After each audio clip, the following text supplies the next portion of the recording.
live from the internet cloud. It's actual astronomy. Astronomy, actually, something Actually, it's podcast. astronomy, isn't it? Yeah, something like that. And this is episode 44, Objects to Observe in the September Sky, or what is Chris making Shane observe this month? Yes, yes, yes. Do you have any key objects you're excited for? Mars. Yeah, me too. Yeah.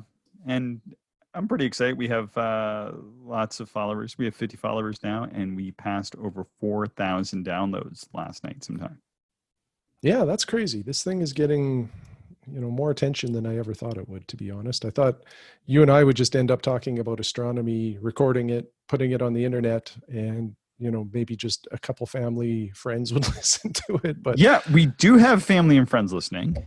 Yeah. And I think that's really fun. I did hear from one of my 5 or 6 nieces, and she's listening to it. So that's really fun. And yeah, a friend of mine, she's become a follower, but she said, I haven't listened to it yet. So that's cool too. And yeah, so this month for September, Mars is really getting towards its opposition. It's going to be at opposition on October the 12th. But I've got a few other things. So usually, as we get into fall, being from the coast, we're looking for the large tides, and the largest tides are going to start just after new moon on September 17th.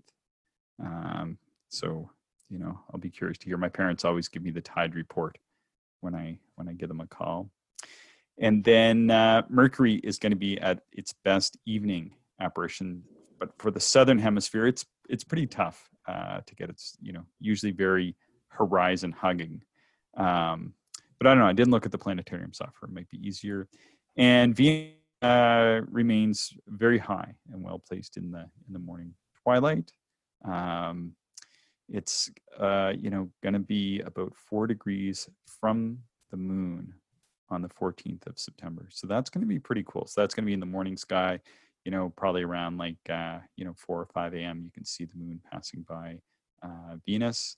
And towards the end of the month, Venus is going to be right Regulus, which is in Leo. It's going to be a pretty close conjunction there in early October. And then Mars, this is pretty much one of the best oppositions that we're going to see for a long time. And it's well underway. And, it's just super bright. It just looks like a big, bright orange ball in the sky now. And then through even the 60 millimeter, you can see the continents and the polar caps. And I think the odd time I've seen a dust cloud. And yeah, it's pretty wild. And on the evening of the 5th and 6th, in South America, the moon is going to pass in front of Mars. So that would be pretty cool. And let's see, what else? Jupiter and Mars and Saturn, they're all going to be stationary at some point this month. And of course, the moon is going to pair up with Jupiter and Saturn. And Uranus is now rising before midnight, and it's going to be at opposition, basically viewable all night long on October 31st, which is next month, but that's what it's heading towards. And Neptune actually reaches opposition this month on the 11th. So what are you looking forward to, Shane? Definitely looking for Mars. It's right now for me anyway, when it's at its best spot in the sky, I'm in bed right now. So I'm looking forward to being able to see it a little bit earlier in the evening. And then that will be my primary focus for the next couple of months, will be just to observe it as much as I can. Yeah. Because like you mentioned, this will be the best year to observe it for quite a while. And, I think we've mentioned it a number of times before, but every 2 years, Mars gets closer to Earth. This happens to be that every second year where it's, doing its close approach. And this approach happens to be closer than a number of the upcoming ones. So yeah, it's definitely the time to observe. There's no dust storms happening yet, so we'll keep our fingers crossed that that stays the same, because Yep. sometimes they do kick up on Mars, which means we can't see much surface detail. Yeah. But wow, I've been seeing some photographs that some folks have been taking, like Damian Peach. He's a Yep. well-known astrophotographer. If you haven't seen him yet, just check him out on Twitter, because he is sending out planetary photos pretty regularly, and he does a great job with them. Another guy we've talked about is Christopher Go, although I'm not sure he looks at, or I don't know if he acquires many Mars He's not photos. doing Mars right now. I was looking at his site. Now, I mean, he could have started, but Yeah, as of 2 or 3 weeks ago, he wasn't shooting Mars at this time. I mean, it's tough too. Like, yeah, even though I'm not doing astro imaging, I'm just sketching. Like, I find 2 planets is about all I can juggle.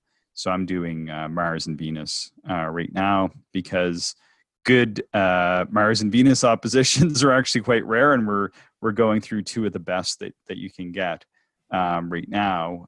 Whereas Saturn and Jupiter are low in the south. They're actually not having really good oppositions this year. They'll start to get better next year and the year after for sure.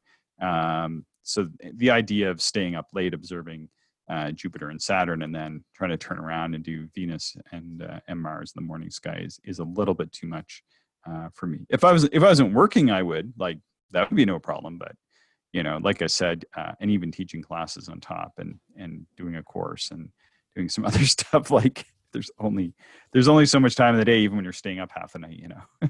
yeah, totally.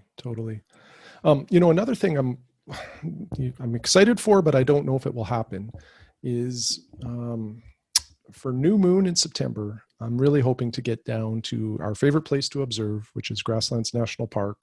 Yeah. There should be far less traffic there, so the COVID risks hopefully will be reduced as a result. Yeah. But what I'd like to do in the fall, like September timeframe, is it's definitely, it's cooling off, but it's still so much warmer than it's going to be in December timeframe. And it's really nice to get to a dark site and stay up late, because you start to see some of the winter constellations coming Yeah. up, like Yeah. Orion, Taurus. Like, you really get to observe some of these constellations and objects within them without having to, endure, well, where we live, negative 20 degrees Celsius temperatures would be probably a warm night in July. Or January, whatever Or comes first. yeah. Or July. Yeah. Gee, thanks. Obviously, I'm a little confused. But yeah, to be able to do it in September when it's, not too bad outside is a real treat. So I'm hoping to get some of that done as well. Yeah, I took a day off work to sort of pad an extra day in there, so that maybe we can get down and do it. Would be awesome. September 2nd, we have full moon though, so not much to see there. Well, let's talk about that though, right? That'll be the harvest moon. Is And it? I think it is, isn't it? I don't know. Well, I believe it is. And because I think that it typically rises at about like 9 p.m. or something like that, or 8 p.m., somewhere around there. And one of the common things that I hear, if I'm at work or with Uh, family, it's is, October 1st. Because it's the one, I'm just looking this up online. It's the one closest to the autumnal equinox, okay. which is the 23rd. So, yeah. Okay. Well, the next two full moons, so definitely September, and then the harvest moon, the October moon, they rise kind of at a time where people can witness the rise, because most people are up at that point. Mhm. And I often hear that it's such a big moon, and it's much larger in the fall than any other time of the year. And I think it's really just because there's more, because it's so close to the horizon, you can contrast it or compare it to, various objects, like a grain elevator or a building or something like that. Whereas when it's, right overhead, you really have no perception of how big, the disk of the moon is. So it's always interesting to me that some people, believe the moon is so much larger at this time of the year. Or that Mars will be as large as the full moon. And you can actually make a great comparison on September 6th, when Mars is going to be 0.03 degrees south of the moon, and it's actually an occultation for like I think Oh. it's South America, Cape Verde, and North Africa, and Southern Europe, perhaps. So we won't get it here, but it's gonna get awful close, like really, really close to the moon. So that's gonna be neat. I haven't seen this in a while, but it used to be or every year or so there would be the email that would go around that would Hmm. say Mars will be as large as the full moon. Yep. And where that came, do you know, you've seen that as well? Yeah, that started, I think, with the 2003 opposition. Yeah, because we had that and what happened was somebody misquoted an astronomer, and they had said that it's still difficult to see that much on Mars because even through a telescope, Mars will only appear as the full moon does to the unaided eye. And so Ah. that it got twisted around to say somebody either by accident or what. And then, of course, the internet trolls got a hold of this, just loved it, and just continually put it out every year, though it seems to have calmed down in recent years. But yes, through the telescope, it will appear as large, perhaps, as or you can see the details on the surface of Mars, about as well as you can see the features on the moon. That's So a great comparison. yeah, so it's tough. I don't know how good a comparison that is because I mean, like recently I've been looking at the polar cap shrinking on Mars, and I mean, there's no polar cap on the moon. That'd be cool, or not that we can really see anyway. There might be some ices in a deep crater somewhere, but you can see quite a bit. You can also see the rotation of Mars. So these are things you just can't see on the moon, no matter what you have to look through. Hmm. Yeah, definitely some different features there. Yeah.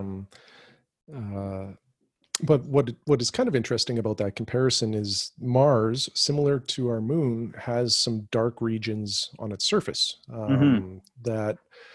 That's what we're really looking for as astronomers, is those darker zones versus the lighter zones.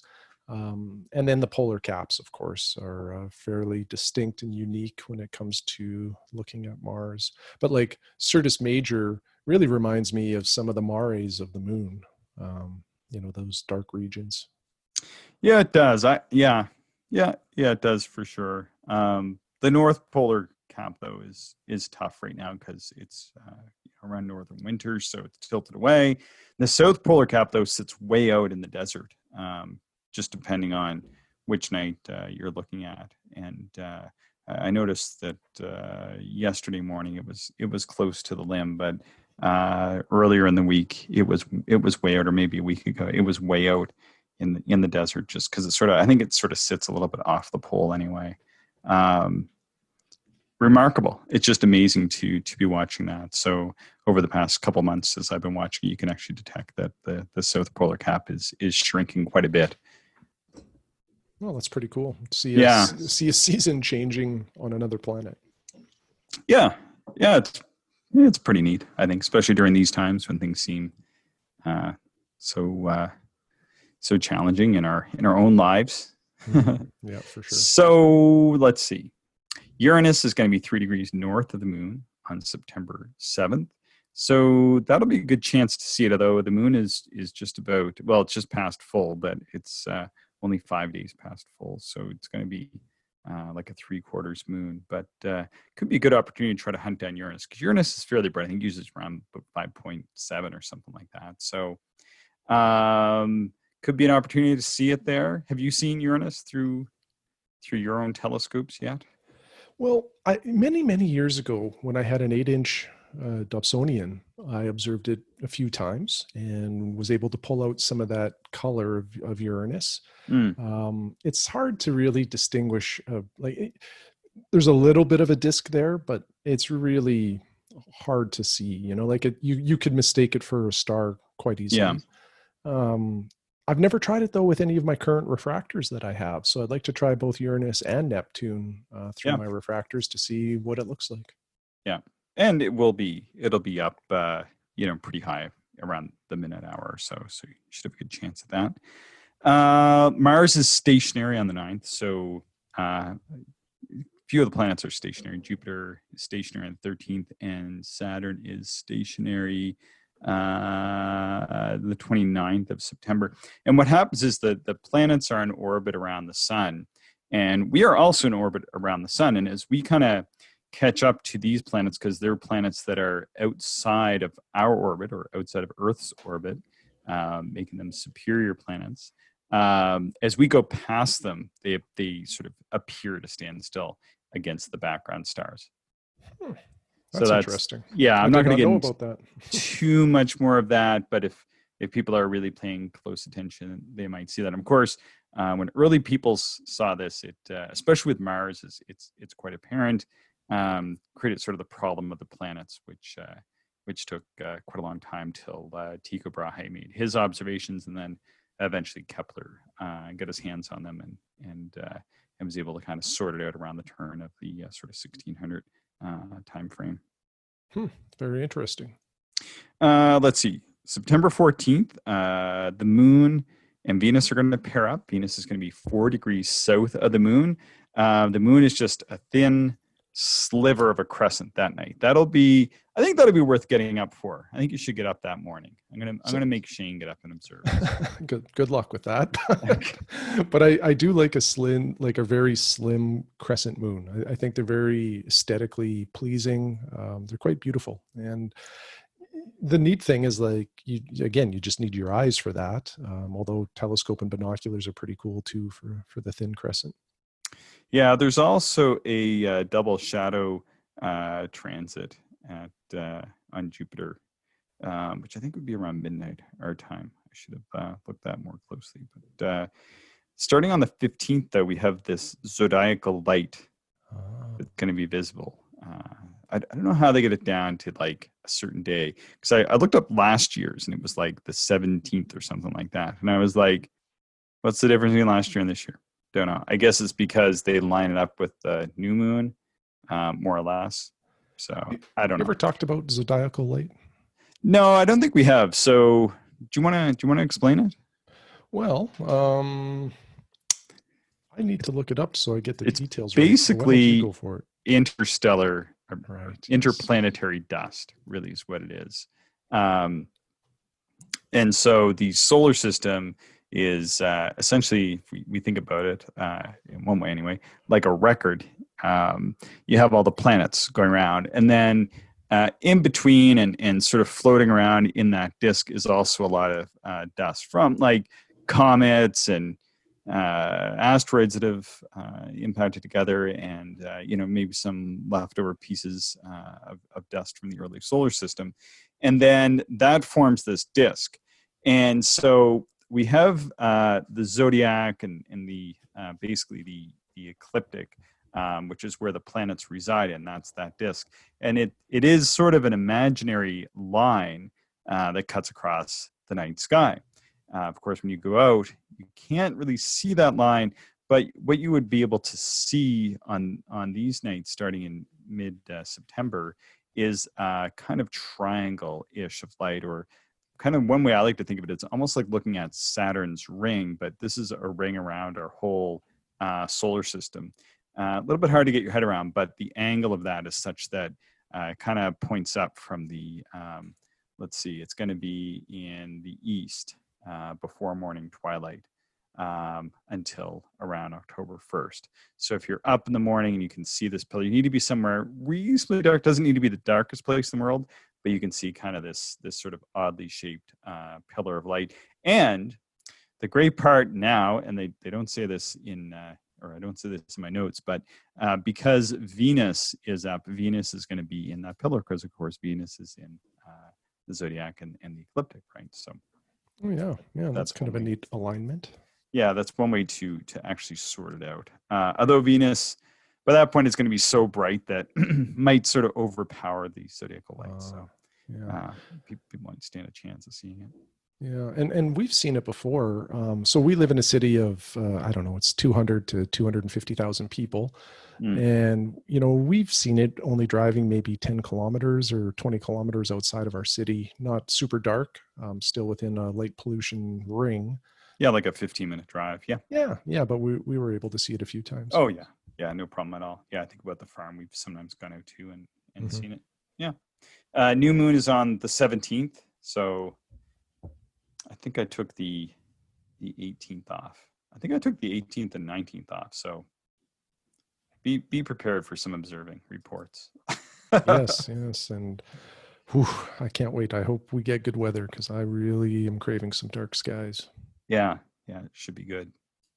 And then coming along towards the 22nd, September 22nd, we're going to have Mercury 3 degrees north of Spica in the morning Oh, sky. So nice. Yeah. yeah, we'll see if how easily visible that is. I'm not sure how visible that would be, but it's happening. Hmm. And then on the 24th, we have the first quarter moon um, coming up. So that will sort of close the observing window for September, and unfortunately, probably close off the relatively warm weather observing window as well. Unfortunately, so Yeah, I've heard it can get cold in October. I don't know if you've heard that. I think you're referring to the time where we went down to grasslands, drove the 3+ hours to get there. End of October. It's like it was warm that day. So It look, was you like plus can't fault 20, me. plus It 20. was Yeah. 20 degrees Celsius. Unfortunately, that night it went to minus 20 degrees Celsius, and we drove home by the time it hit -5 or whatever it was. Um, yeah, I didn't. Yeah, I've never seen it quite go that cold from being like 20. Like if it's in Nova Scotia, if it's 20 degrees above, you're not going to -20. I doubt that ever happened there. Just physically, it'd be impossible. Not so much out here. It was supposed to get cool that night. I was prepared for -2, but by the time sunset, I think it was -4 or something, and I was starting to get cold already. And the idea of staying there for 12 more hours. And when I checked later, it had gone down. I think it went down somewhere like -12, but then it was windy. It was quite windy, and it was Hmm. -20 with the wind chill. Yeah, So yeah, it would have been miserable. yeah, that would be, the one thing to point out is like when we're going out, we're camping like that. If like when we have excellent gear, like gear that is spec'd for doing that. However, if we're out doing astronomy, we're gonna get too cold, and the gear is just not gonna quite suffice. I don't think we're just gonna get too cold, and not really be able to warm up in the tents. If you were just going out, because I've certainly gone camping in cold weather before, but you're kind of moving, and the trick is you eat and then get ready for bed, and then you go to bed and you're reasonably warm. Even if it's really cold, and you get in the tent and you kind of warm up a bit and go to sleep and whatever, it's fine. But when we're going out and we're staying up until 2 or 3 o'clock in the morning, and I did that once where it was like -5 or -6, and then that was just too cold for me anyway, because I just could never warm up. I was frozen, and then not moving around. Yeah, it was bad. So Yeah, it becomes a little bit challenging when you observe in a cold location, and usually what ends the observing is you just get too cold. You're uncomfortable. You're done. Well, when the only option is to get into a tent with a cold sleeping bag, it's just not a wonderful proposition. no, no, not good. That night, yeah, because we debated whether we drive home or just go to bed and try to, you know, stay warm. I mean, that's not; those aren't good options. Right? So anyway, hopefully, September can be good. Typically, it's not that cold. We've been down as late as the end of September. It's never getting that cold in September, and we're good into, I'm good to -5 or so. Um, but if it's -5 by sunset, I'm in trouble. So, Yeah, yeah. but you know what we know now? We know that we can drive back from there in an evening if we have to. Yeah, yeah, we proved that. All right. So the 24th, we have the first quarter moon. And then on the 25th, that moon is going to line up with Jupiter and Saturn. Jupiter is just going to be 1.6 degrees north of the moon. And then Saturn on the same night, just a short while later, is going to be just about 2 degrees north of the moon. Now, it might be a little greater. That's sort of the minimum distance, depending on where people are. It might be a little bit more than that. But regardless, you find the moon, you put binoculars on it, you're going to see Jupiter, Saturn, and the moon. They're all going to be within a binocular field on that night. Yeah, that's pretty cool. And you know, we've been talking a lot about Mars and we're excited for it, but probably September will be the last month to have, you know, good views of Jupiter and Saturn. After September, they're probably getting a little too low on the horizon to really get anything to really have any kind of good quality view. So Yeah. log a I'm you know I'm definitely going to log a few more views of Jupiter and Saturn before they kind of disappear for the year. Yeah. Yeah, that's a good plan. Um, and that's sort of, those are sort of the highlights of the sort of what's up in the nighttime sky as far as, you know, the planets and the moon and a few other things go. But what do you, if we do go down into dark skies, the middle of the month, what are you going to be looking forward to seeing, Shane? Well, I think I'll do a combination of two things, and they both have the same theme. I'll take my Teleview Genesis SDF refractor, Okay. and I want to continue observing the objects that Stephen James O'Meara listed in what is it, Deep Sky Gems? I think it is. Okay. Yeah. Um, I think I think there's around 100 objects in that book. All of Yep. them he observed from his, I think all of them were observed from his Hawaiian location using the exact same telescope. Well, actually, I think it's the model just before mine, the Yeah. non-SDF version, but it doesn't really matter. It's for all intents and purposes, it's the same telescope. So I'd like to observe some of those objects that he's listed, and then just compare observation notes to see how close I got to what he's able to see, because he's probably one of the best visual observers around. Yeah. He seems not only does he have really good skies, but he's just a really good observer. So I'd like to see what I can come up with. So Yeah. anyway, I'll, you know, start the evening with probably some fall objects. And then, like I said earlier, what intrigues me about September is you can kind of do winter observing if you stay up late. Yeah. You'll see the winter constellations, but it'll be much more comfortable. So again, look at some winter objects that are in O'Meara's book. Hmm. Sounds like a good plan.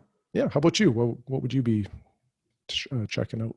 Yeah, so sort of a story of two seasons. I think I might, skip the fall. But the summer sky is still nice and high. I think it's probably dark around 8, or getting Yeah. pretty dark around 8. So probably what I would do is plan to do the summer sky from, probably about 8 until 10:30 or 11, and look at Milky Way objects. Like, I really like looking at the area in and around Sagittarius, like the Mm-hmm. Lagoon Nebula or M8 region is really beautiful, which is a star forming region in Sagittarius. And then the M2021 region, which is next door. And then there's some nice star clouds like the Sagittarius star cloud and the Scutum star cloud. And I'll hopefully have my tracking mount and have it all the bugs worked out by then, and maybe a power pack and that sort of thing. It'd be really nice just to be able to put it on, some of those objects, and then just have a track, maybe do some sketching. And then, I want to really take a look at the North American Nebula. An individual in my class sent me this beautiful photograph. He's just learning to do astroimaging. And he sent me a bunch of astro photos, and they were all really good. But this one I thought was rather remarkable, like a very, very good image, especially considering that I think he's only been doing it for a couple of years or so. And I thought I wouldn't mind doing an observation of it and then doing a sketch and kind of seeing what I could pull out with a sketch, and then kind of maybe writing a journal article about the North American Nebula and putting his photo and my sketch together. I thought that would be kind of a neat thing. I kind of like to do that. Kind of give the perspective of what you can do with imaging, and then what you can do with visual, and kind of some of the nuances there, and maybe go back and forth with him a bit, and get sort of his input on that. I thought might be an interesting way to include. He's not a new observer, but a sort of different perspective probably is the way to put it. So yeah, that's one of my things. And then probably I'll probably go to bed at around 11. And yes, here we go. Here we go. And then I'll probably sleep for 4 hours, and then or maybe 3 hours, and then get up. Whatever my sleep cycle is, I forget. I asked Google, and it will tell me 3.5 or 3 hours and 40 minutes or something. And then after a sleep cycle, I'll get up and observe the winter sky. Take a look at the Orion Nebula. And, yes. I haven't sketched the Orion through a larger. I've done it through my 60 millimeter so far, but I'd like to do one through the 100, and I'd like to sort of have it tracking and do it. And then I wouldn't mind, taking a good look at like Barnard's Loop, or I think it's Sharpless 2-64, which is the Angelfish Nebula up around Lambda Orionis, which is the head of Orion. Maybe like the Pleiades. I'd like to maybe do a sketch of that. Just some things like that, and then just kind of take a bit of a cruise around. Yeah, maybe I'll take a look at the California Nebula up in Perseus. Just been a while since sort of been out under the dark sky, and yeah. Night one, my plan might get derailed, and I might end up just looking at a lot of pretty objects that I've seen before, just because it's been so long since I've been under a nice dark sky. It'll be kind of neat too. Like if we both are running 100 millimeter telescopes with 2 different focal lengths, it might be kind of neat to compare some of the views as well. Yeah, that's right. Yeah, you're going to have yours, which is 101 millimeters. 101 millimeter aperture, 540 millimeter focal length. Yeah, so mine's just slightly smaller and slightly longer at 100 millimeters and 740 millimeter focal length, so an f7.4. No, for sure. Yeah, that'd be good. I'd be curious just to see what some things look like through that. In particular, like, and although this is an autumn object, be nice to take a look at something like the Helix, which is the Helix Nebula, which is a planetary nebula, which is a star that was similar to our sun, that lived out its life and then expired and gave off its gas into space in this giant sort of, almost looks like an eye looking back. And it's like a very large circular nebula. So that would be a nice one to kind of go back and forth and do some comparison with. Yeah, for sure. Yeah, we definitely look forward to that. So yeah, that'd be nice for sure to dream. Hopefully the weather doesn't turn. I mean, we've had so many nice days. Like it kind of feels like we're living on borrowed time in a way, because I think I put a sweater on this morning to go for a walk. I walk virtually every morning, and today was the first day I had to wear a sweater this summer. And often we do get cooler mornings. We've had some cooler mornings, like when I've been out observing, but they haven't really been chilly or cold or anything like that. And today was sort of our first day where it was cool enough that you really had to wear a sweater or a light jacket to go out. And I see that tomorrow morning it's supposed to be like just 4 degrees Celsius. So that's like, to me, that's Toque weather. So yeah, it's getting chilly. And last year we had the monsoon rains in the fall that just never seemed to end. So hopefully that doesn't happen again, but you just never know. Well, yeah. And I mean, I every year, I think, the first 2 years we lived here, it was beautiful right up until December. And then the snows came. And then, we had 3.5 months of snow and winter weather, like you would expect living out here. And then sun came out and melted all away. It's gone by the 3rd or 4th week of March. No big deal. And I thought, I don't know what people are complaining about so much. And then there was one year where it didn't snow on the 1st of September here, but it did snow in places around here. And certainly it can. Like, Yeah. Can get snow here as early as the first week of September. Now it warmed up after that, but that was a little bit of an eye opener when we had that weather. That was particularly unkind. And then we've certainly had years since now where, you know, it snows on or about the 1st of October, and you never see your lawn again until sometime well into April. So, Yeah, so exactly. there's that. Yeah, for sure. For So yeah. sure.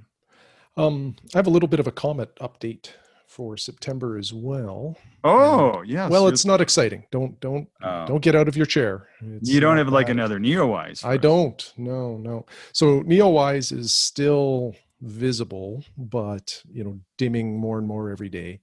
Um, and a new comet. Well, it's not new. It's a periodic. I think it comes by every 5 years or 5.5 years. It's 88P Howell, Okay. and it will probably take over as the brightest comet in the sky. So Neowise has been the brightest since it, really perked up in July. But Howell will take over. However, it probably will still be around like 9 or 10th magnitude. So definitely requiring a telescope and probably not much to see other than a small fuzzy, kind of object, I guess. There's a couple other that are in that similar magnitude range. There's 2P Enicke. There's Ink. Ink. Is that Yeah. okay? There's C 2017 T2 Pan Stars, and then C 2019 U6 Lemon. They'll all be around 9th or 10th magnitude at the Might be start. Anki. Could be Anki. It's Anki? either Ank or Anki. Yeah. Okay. Hmm. And in fact, those are actually those three that I just listed are actually probably not that bright anymore. That was at the beginning of August. They were that bright and then fading through the month. But anyway, Howell will be the brightest comet up there if anybody's interested in looking at a comet. Wow. Cool. Yeah. Sounds good. All right. Well, anything else to add or to look forward to? No, that's all. That's all that I have on my list. As we get closer to the new moon, and if the weather's looking good, I'll get a little more serious about planning my observing sessions for grasslands. But until then, it'll just be a lot of backyard observing, continuing to look at Jupiter and Saturn, and more and more Mars as it rises earlier and earlier every night. Yeah, I wonder if we should do like a Mars episode at some point. Yeah, I like that. Yeah, maybe we should think about doing that. Maybe towards the end of September would be good. Yeah. All right. Yeah, good idea. All right. Well, thanks so much, Shane. Really appreciate it. Yeah. Thank you, Chris. And thank you, everybody, for supporting the podcast. And how can people get in touch with us or stay in touch with us? You've got like Twitter and some email addresses, I think. Yeah. So Twitter, we are Actual Astronomy. We are on YouTube, so you can leave comments there and we'll definitely reply. And then also email us at we are actualastronomy@gmail.com. Great. Thanks, Shane. Thank you, Chris.